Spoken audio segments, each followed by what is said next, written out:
This is chapter 19 of Book Lovers. 19. Libby hoists me out of Hardy's cab toward the sound of chatter and positions me for optimal drama. Ta-da! I pull down the scarf cum blindfold she made me wear and blink against the pink and orange of dusk. I'm facing an elementary school's marquee. Tonight, 7 p.m., Sunshine Falls Community Theater presents Once in a Lifetime. Oh, I say. My God. She lets out a wordless shriek of excitement. See? Local theater! Everything New York has you can find right here, too. That is quite the leap. Libby giggles, hooking an arm around me. Come on, the tickets are general admission, and I want to get popcorn and good seats.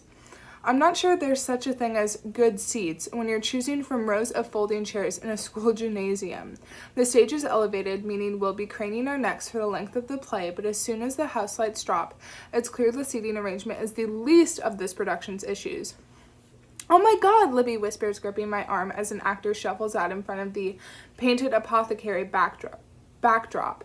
He wanders to the prop counter and gazes wistfully at a framed picture there. No, I whisper. Yes, she hisses. Old Man Whittaker is being played by a child. What about the drug abuse, Libby says. What about the overdose, I say. He can't be 13, right? Libby whispers. He has the voice of a 10-year-old choir boy.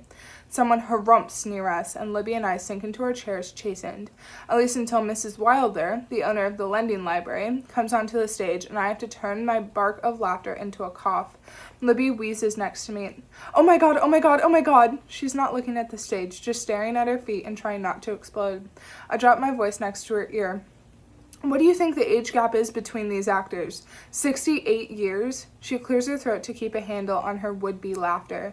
The woman playing Mrs. Wilder could easily be Old Man Whittaker's grandmother. Hell, maybe she is.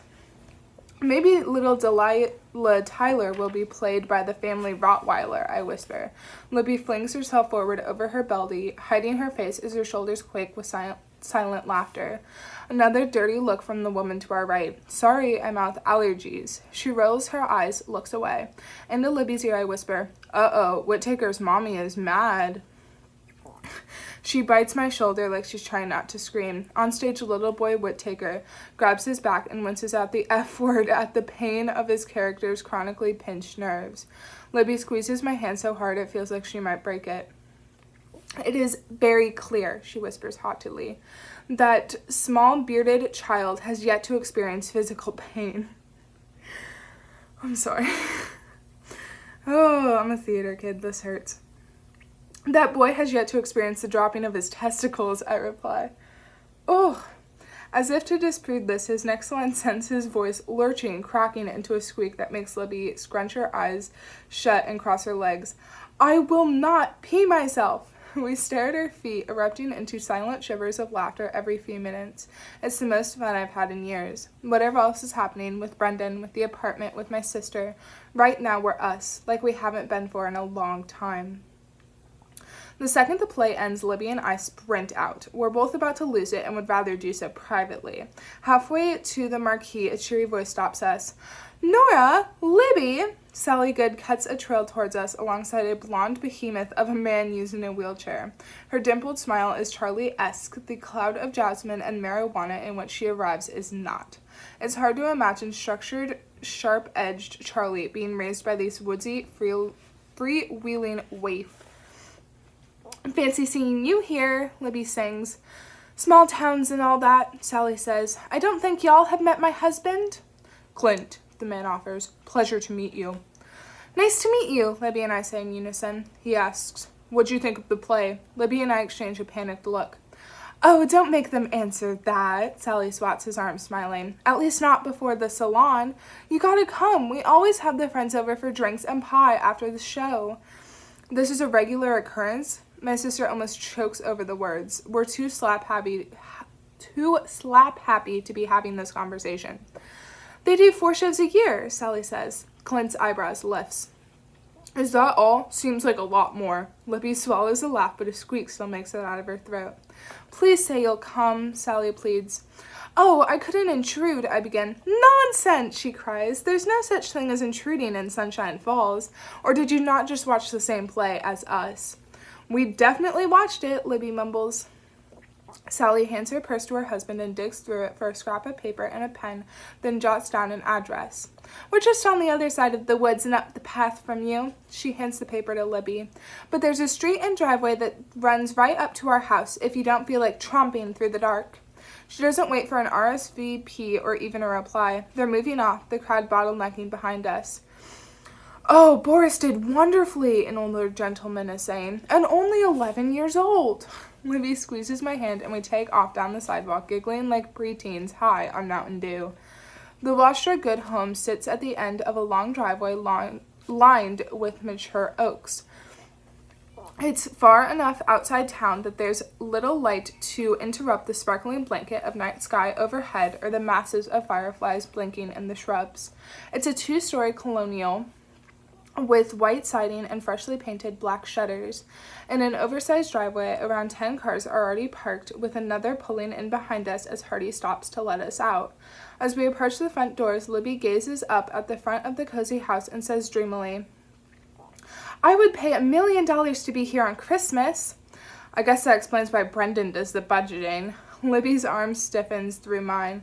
I glance over at her. She's paled a bit too. I can't tell if she looks stressed or sick or both. Either way, the knot of dread gives a sharp pulse behind my rib cage, a reminder that even in those hours when it shrinks, it never vanishes. I jog her arm. "Is everything okay, Lib?" Her surprise melts into neutrality. "Of course, why wouldn't it be?" "I just mean, if you need anything," I say. "You know I'd always—" "Hello, hello," Sally calls, swinging the door open.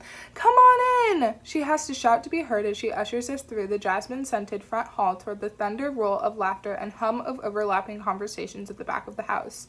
"Just so you know, we typically pretend everything was good." "Excuse me?" I say. Her smile deepens her crow's feet.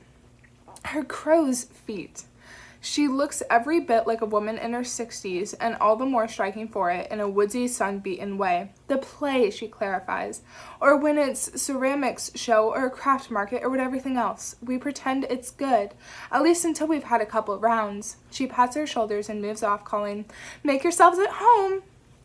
"I'm gonna need everyone to make it through a couple of rounds real quick," Libby says. "What I was saying outside, Lib," she squeezes my arm. "I'm good, Nora. I've just been off because I'm having this restless leg thing that interrupts my sleep. Stop worrying and just enjoy our vacation, okay?" The more she insists everything's fine, the more sure I am that it's not.